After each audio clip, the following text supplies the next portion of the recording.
Hey everyone, welcome back. All right, so this week I wanted to talk about what is a dunning letter. And before I go further, I want you to go and take a listen to my last video on what to do when a debt collector calls you, because that prefaces this video. So what is a dunning letter? Now, a dunning letter is also called a collection letter, and it's usually sent by a collection agency to inform you that they are collecting on a past due debt from a company, which is usually like an original creditor.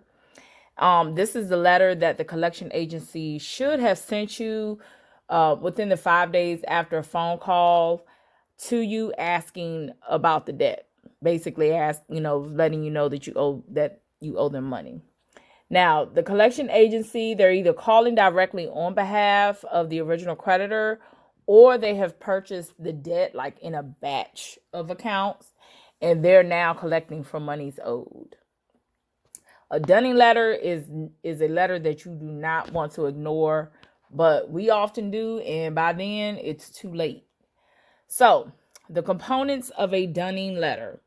It should always include the name and the address of the collection agency, a telephone number, the name and address of the original creditor, the amount allegedly owed, an account number, how to pay, and the memoranda, which is basically the notice that they're collecting on a debt, and any information obtained will be used for that purpose.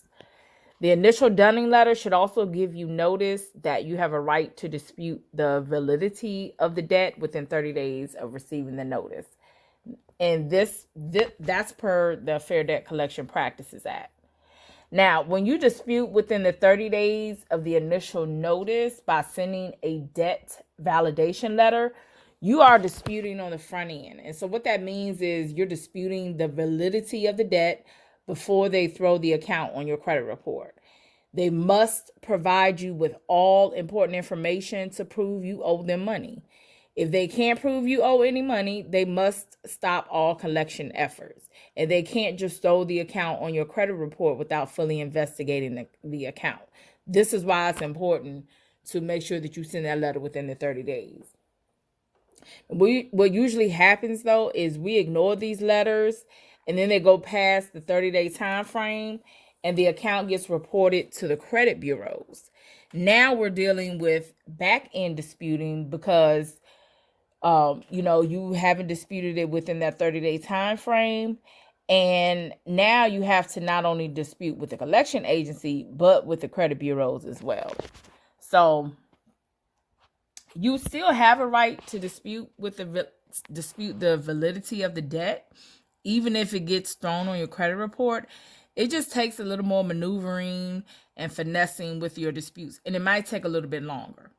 That's why, again, it's important. I can't emphasize this enough.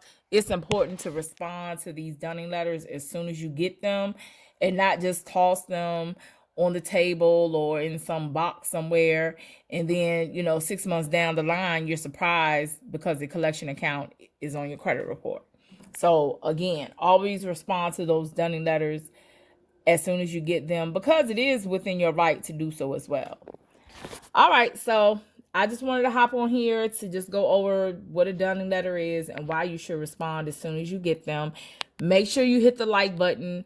Give me a follow on all my social media for more information on credit repair, and how you can be a more informed consumer.